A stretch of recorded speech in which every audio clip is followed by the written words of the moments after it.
Lauren Delmar with the Fairfax County Department of Transportation, and with me I have Christina Kane and Ray Johnson, also with the Fairfax County Department of Transportation. I want to welcome you to this meeting to discuss the fiscal year 2025 Transportation Alternatives Grant applications. Before we begin, I'd like to review some guidelines so everyone can participate and get the most out of this session. Please note the meeting is being recorded and will be posted on YouTube, then linked to the web page for the grant applications. Microsoft Teams does offer a live captioning service. You can find that by clicking the 3 dots and choosing Turn on Live Captions. Once the presentation is completed, we will begin the question and answer portion, during which participants will ask their questions aloud or by chat. You may also submit questions using the chat function at any time, and we will do our best to answer all questions, while also ensuring that we get to all participants. If you have multiple questions, this may mean you get placed in the back of the queue so everyone has a chance to participate. If you are on the phone, please hold your questions to the end. We have instructions on how to ask questions at the conclusion of the presentation. We also encourage you to submit your comments to today's meeting using the, we don't have an online. Do we have online feedback? No, just my email. Okay. Correct. Using the email address at the end of the presentation or by phone call. Before we begin, I would also like to introduce representatives from our elected officials' offices. We have, let's see, Mike Coyle with the Sully District, Devin Farr with the Providence District, Frank Anderson. Oh, Frank, remind me what district you're with. And Braddock. Thank you, Frank. And we also have Lynn Krolowitz, who is on our marketing and communications team with the Fairfax County Department of Transportation. So I'm going to hand it off to Christina.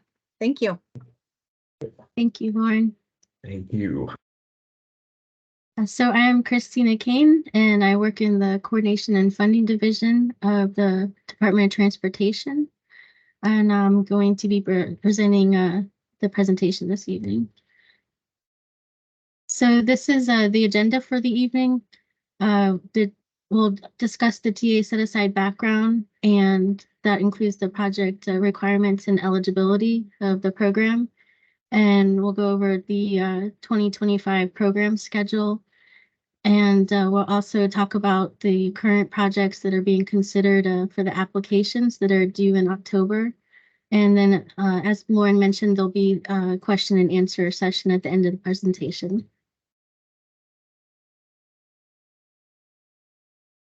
So this is an overview of the Transportation Alternatives Program. It started as the Transportation Enhancement Program under Safe, Accountable, Flexible, Efficient Transportation Equity Act. It's also known as Safety Loop. And then it was refined as the Transportation Alternatives Program, or TAP, in July 2012. And then again under Moving Ahead Progress in the 21st Century, MAP 21.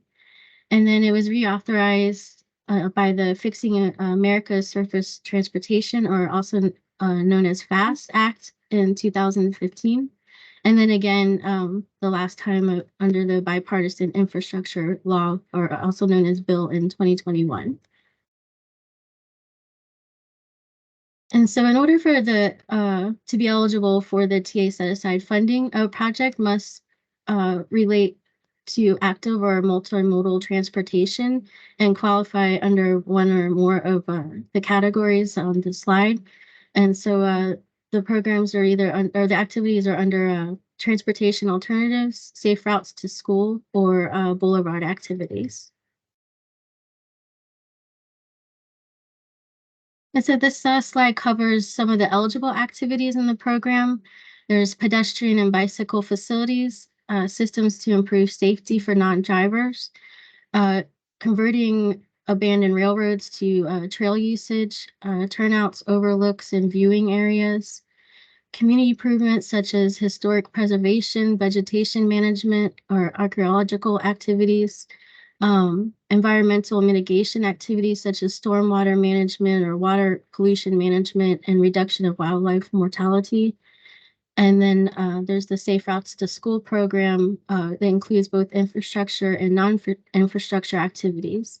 And then lastly, planning, design, and construction of boulevards from divided highways.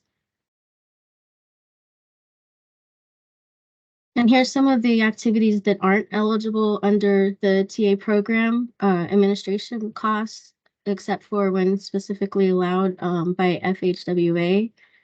Promotional and training activities, except for when permitted by the Safe Routes to School program. Routine operations and maintenance, general recreation activities such as park facilities, playground equipment, sports fields, picnic areas, roadway improvements such as traffic signals, lighting, paving, and surface treatment, and property acquisition beyond what is already required to complete the project. And then last, aesthetic improvements.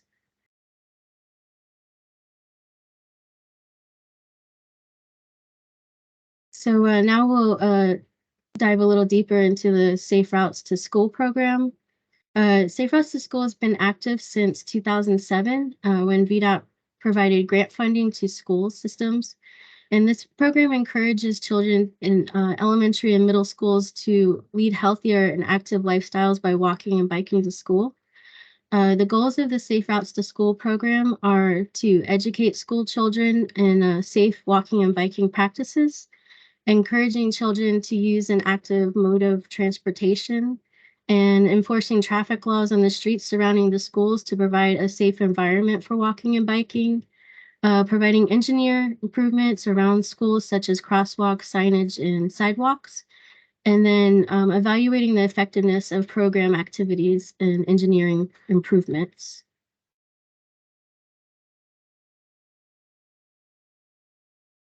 So some additional requirements for the Safe Routes to School program on top of what's already required with the TA program is we need a principal, a letter of support from the principal of the school.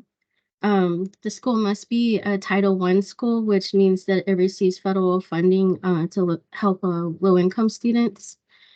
We have to provide data on travel modes and travel distance, send out a parent survey for parents to complete. We have to identify the barriers to walking and then show that walking and biking to school is promoted by the school.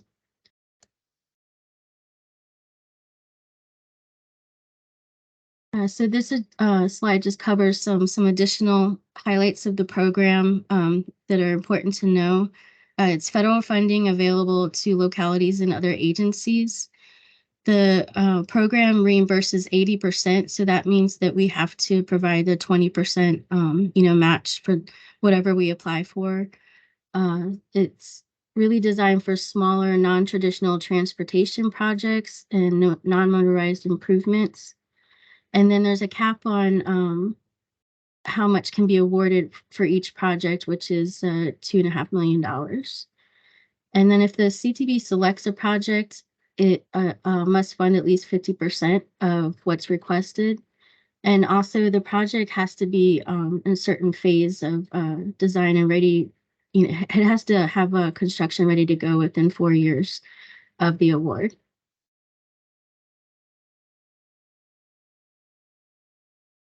So a little bit about the selection process. This year or this round, the funds are divided statewide 41% and population-based 59%.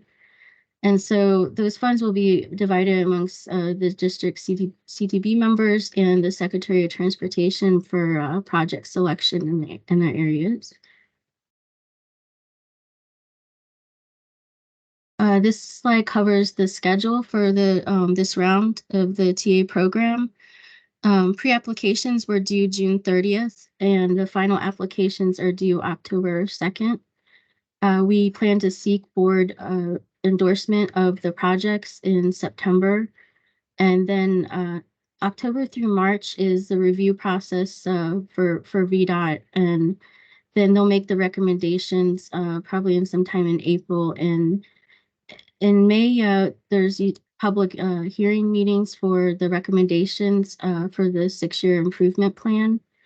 And then the final recommendations will be made by the CDB in June 2024.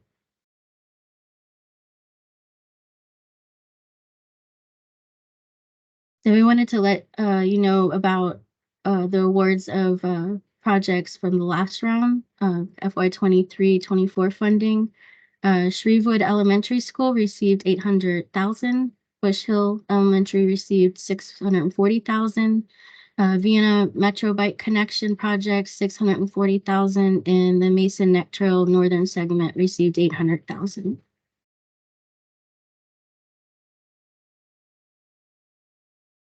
So now I'm going to go into a little bit of detail about the projects that are being considered for this round of the TA program. The first project, Compton Road Walkway. This is a project that will construct a shared use path on the east side of Compton Road and will connect from Cub Run Stream Valley Trail to the entrance of Bull Run Regional Event Center. And it will widen the existing bridge over Cub Run to accommodate the shared use path. And then we have a Mason Neck Trail Northern Segment. This project received previous funding. So it'll be, viewed more favorably projects that have received funding previously.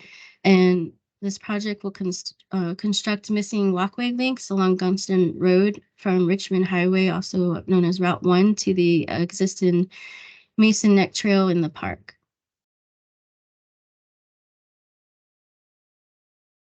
And we have 3 projects that are under the Safe Routes to School program. Shrevewood Elementary School. This project will construct 2 new crosswalks on Shreve Road, one at Fairwood Lane and the other one at across from Shrevewood Elementary School. And then a 3rd crosswalk will be constructed across from Virginia Lane at Virginia Avenue. And the 3 crosswalks will provide neighborhood access to the school amenities and the WNOD trail, which will improve safety and access for students who walk and bike to school. Bush Hill Elementary School. This project will construct a sidewalk between Ninian Avenue and Larno Avenue. And this will complete a missing sidewalk link that will help improve safety and accessibility for children walking and biking to school in that area. And then the last project we have is the Lake Braddock Elementary School. This project will construct a pedestrian signal at the intersection of Burke Lake Road and the entrance to Lake Braddock Secondary School. The crosswalks will be constructed on each side of the intersection, and then a sidewalk link on the southern side of Burke Lake Road will be constructed. And then also 6 ramps that are proposed to be reconstructed to ADA standards.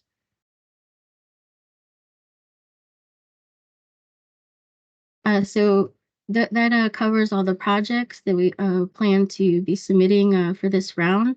If you're interested in learning more about how the capital projects are funded in Fairfax County or about the TAP program in general, please feel free to check out some of the links on this slide.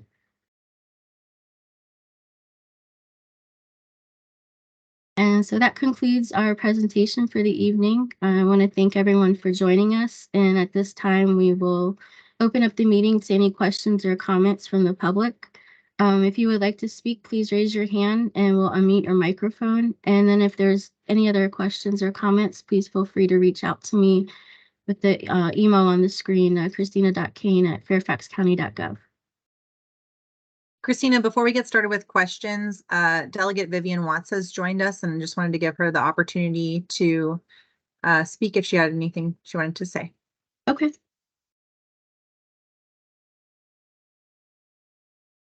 I think that Ray needs to probably add her. I made her presenter, so she can, okay. You can unmute yourself, Delegate Watts, if you'd like to. If not, we will just go into questions. I was just getting used to a different format. That's all right. Lauren, thank you so much. Oh, you are muted again. Yeah, I if you didn't hear me, I said, thank you very much. I'm just here to learn. So proceed. Wonderful. Thank you. Thank you for joining us. Okay, we already have one question in the chat. Can I just jump in? And- Sorry, Ray, one thing, and say Yeah. that if you're on the phone, you can press *5 to raise your hand. And when you're called upon, we'll press *6 to unmute you. Okay. That's and also, then- those folks can start to raise their hands as well. So I'll answer the chat question first, and then we'll call on Jorge Tarico. So the chat question from Sean Newman. Would the requested Mason Neck funding complete the entire walkway, or would future funding still be required? So the project as of right now has an estimate of about 11-12 million dollars in that range. So it has a previous round of transportation alternative funding on it. And that is, I believe, $1 million, if I'm not mistaken, 800K from the grant, 200K from the local match. So that puts us in the neighborhood of needing about 10 million more. So we will continue to seek funding through sources like this, and any other sources of funding that may be appropriate to apply for. So not entirely funded yet, but we are chipping away at the funding a little at a time. Then we had, let me see if I can do this. Mr. Tarico, let me unmute you.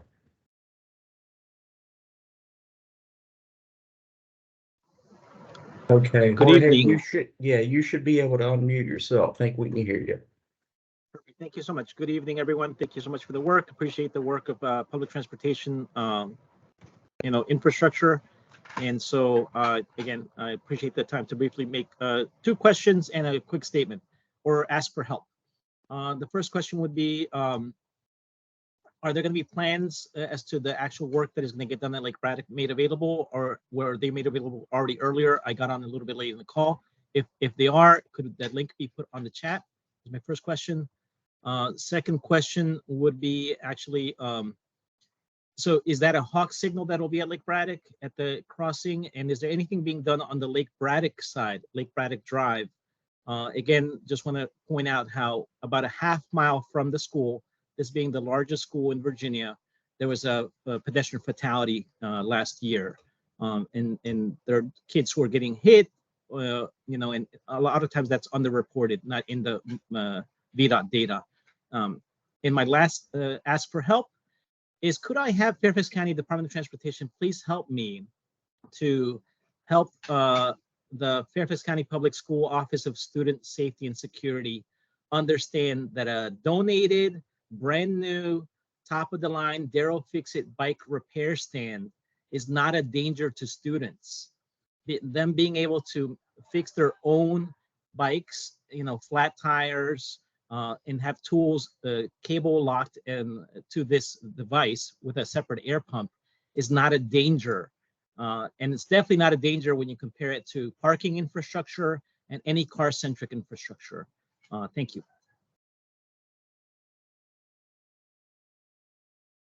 Thank you, Jorge. Lauren, would you like to take a stab at addressing?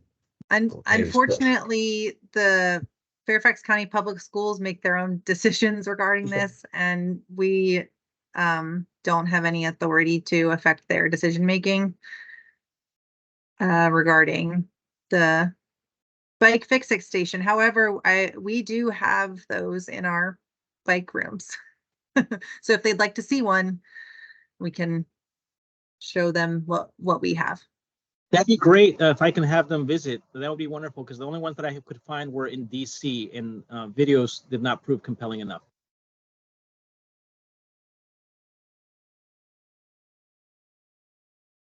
All right, thank you, Jorge. Thank you, Lauren. We do have a question in chat. This one is from Frank Anderson. Did I hear correctly that schools need to be Title I to be eligible for Safe Routes to School funding. That may be a new requirement. I know that it hasn't been a requirement historically. We'll have to research it further, Frank, to find out if. It was, Go ahead. I'm sorry, Christina. I was gonna say it's in the guidance, but when it was changed, I'm not sure. Okay. I don't know that that's going to impact anything that we're doing moving forward, but we can double check and get back to you on that one, Frank.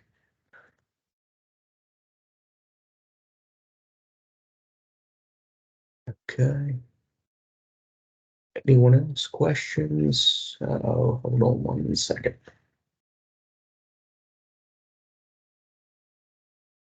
All right, nothing new coming in on chat. No new hands raised.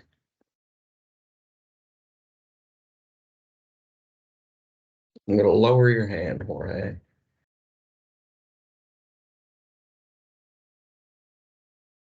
So, Lauren, again, for those on the phone that may not have heard it, how do they raise their hand They or press chime in? *5. *5. And then Okay. we would need to unmute them, and then they can unmute themselves by pressing *6. Okay. All right. Thank you.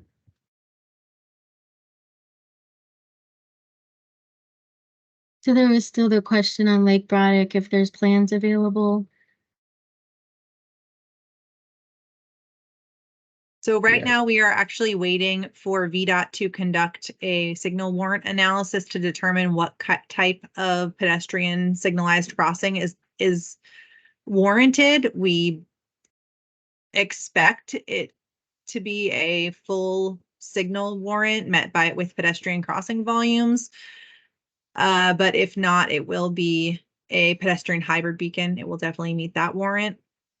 So plans have not been developed yet because we are still determining the exact type of signal, and we do not have funding on the project yet to develop design plans prior to this grant award.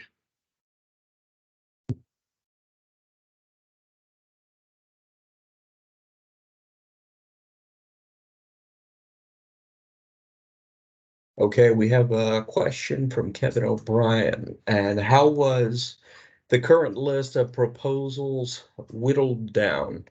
How did we arrive at our decision?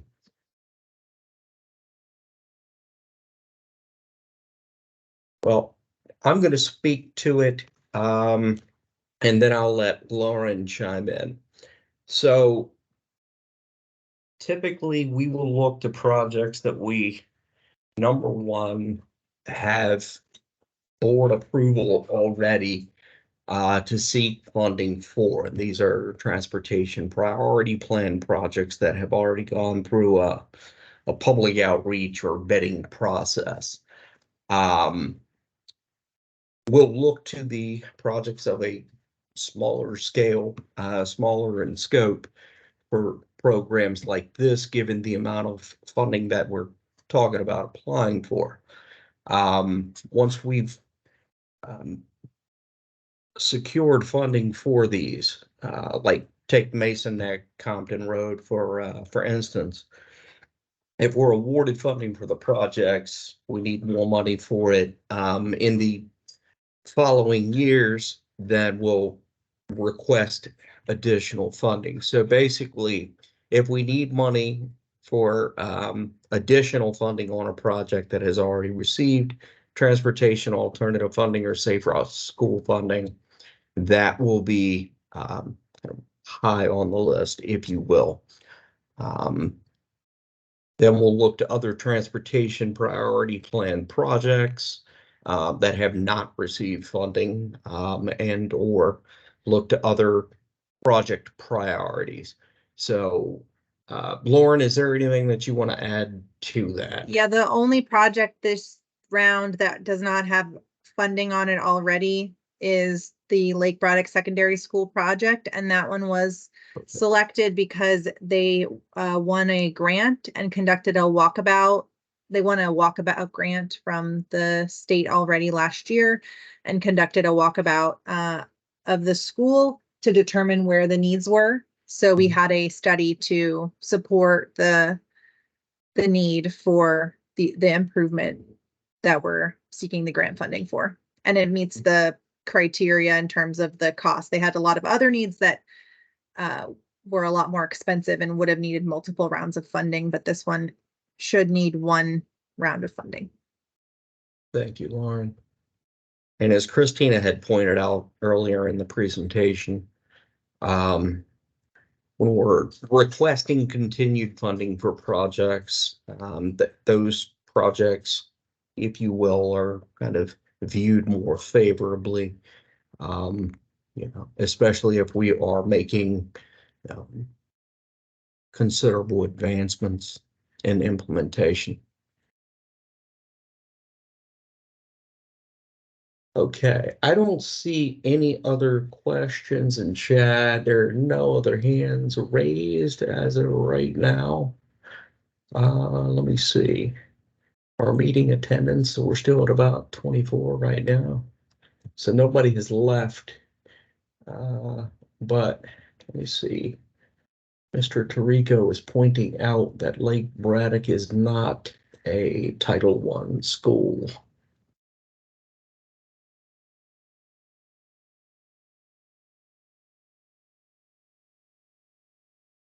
Okay, Allison Cash, Spiro. School project, are we still on track? Okay, with respect to Bush Hill Drive, safe routes to school project. Are we still on track for a 2028 completion? And are there any potential federal grants forthcoming that could provide additional funds outside of safe routes to school? I am checking the project schedule.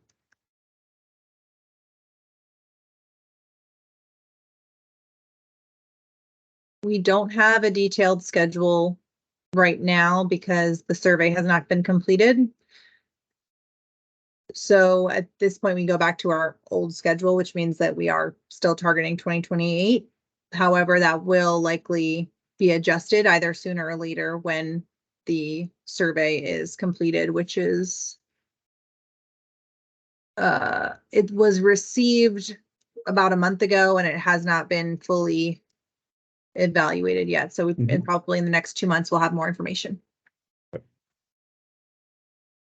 All right, so I am going to attempt, we have, so there was a second half of Allison's question. She wants to know if this request would fully fund the project. And Mr. Newman, Sean Newman, is asking the same thing, but for Compton Road. So we are requesting full funding for each of these projects. All right, and now we have a raised hand. Who might that be? Okay, we've got a caller.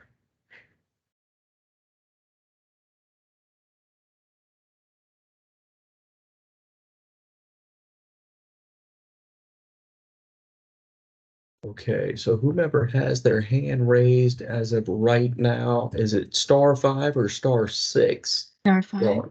*6 5. unmutes them. Oh. So we unmute on our end and then they press *6. Oh, okay. *5 is raise your hand. Correct. I don't have the privilege to mute or unmute. Okay, so if you were calling in from the phone, I see one hand raised. If you can do *5, that would unmute. *6, pardon me, that would unmute yourself.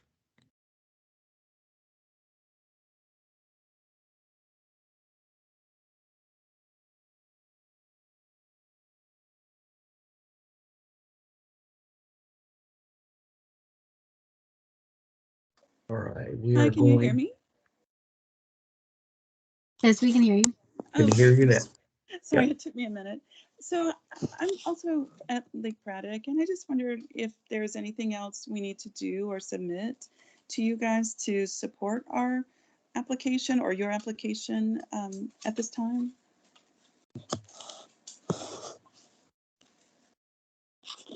Thank you. Do you- We will be reaching out probably within the next month or so regarding the work that's been done to date and some narrative support. Okay, we're glad to help. You know how to reach us, I guess. Yes, thanks, Michelle. Okay, all right, great, Lauren. Thank you guys so much. It's really exciting to see all of these projects. I know they'll make a difference. Thank you. Thank you, Michelle.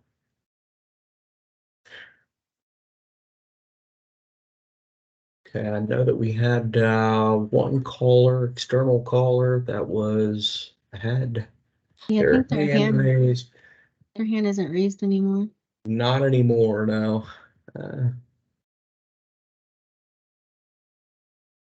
Nothing else coming in on chat.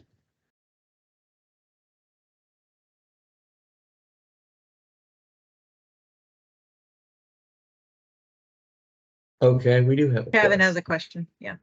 Kevin O'Brien, what is FCDOT's typical success rate for securing these kinds of transportation alternative funds? I honestly couldn't put a number on it. I will tell you our success rate is we receive transportation alternative funding every year. Shouldn't say every year now because they've gone to it every other year cycle, but we do receive most of our requests. So I'm going to say better than 75%, and that will receive transportation alternative funding. We may not get 100% of what we ask for, but we will get some of our projects funded.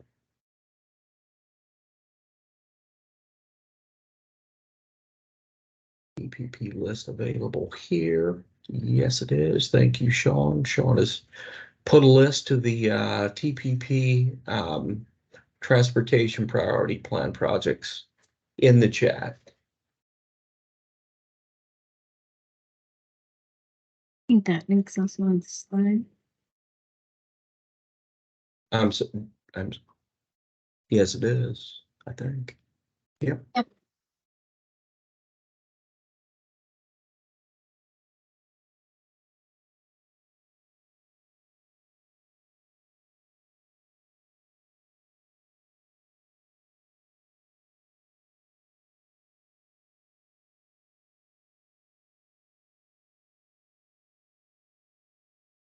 Any more questions?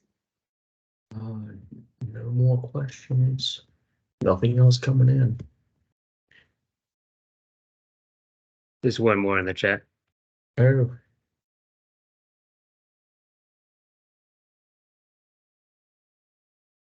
Okay. Michelle R.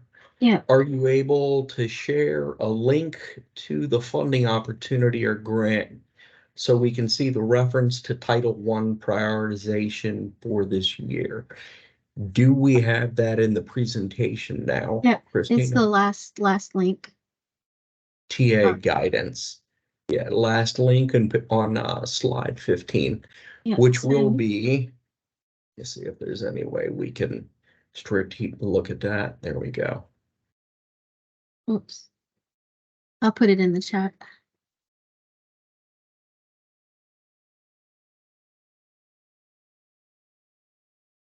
So yeah, we'll have it in the chat here in a moment. Again, this will be recorded. We'll have the recording of the presentation online here in the coming days, as well as the presentation itself, I believe.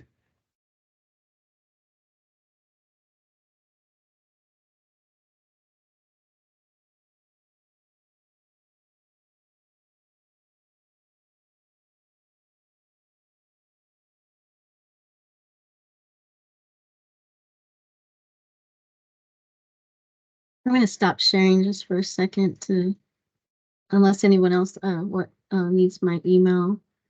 'Cause it's buggy trying to share this link in the chat.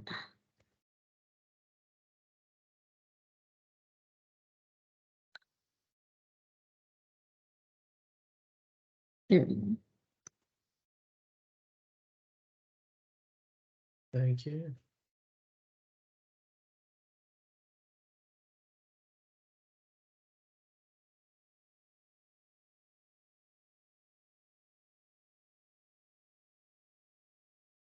Okay, so it's back up now. Christina, if we don't have any additional questions, either raised hands, anything else coming up in chat in another couple minutes, I think we can probably sign off. Okay.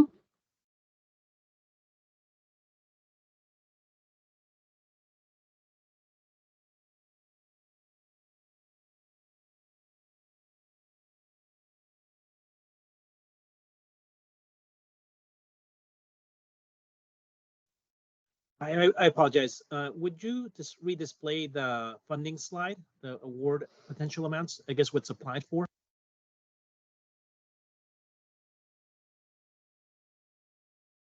You want the one that showed the awards from last time? Yes, so that's what they previously got, and then, okay, got it. I thought for some reason that this was what they were applying for. Okay, thank you. We don't have, so there's two slides that discuss the projects, but we don't have totals there yet because the final project estimates could change between now and October, and so that might adjust the amount we're applying for.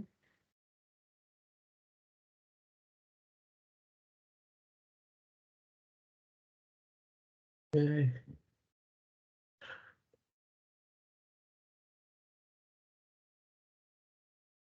See if we got anybody else.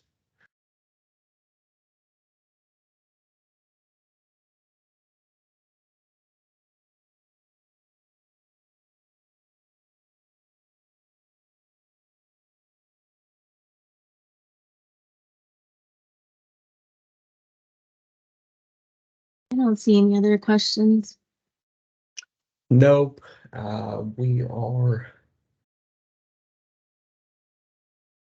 We have run out of questions. Nothing in chat, no raised hands.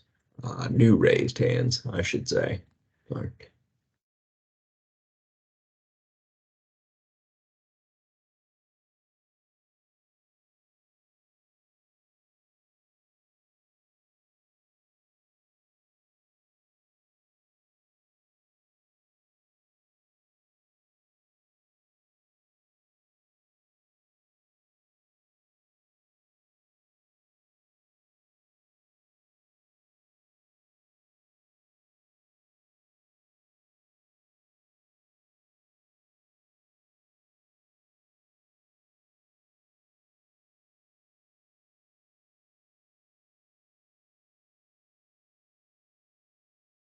All right.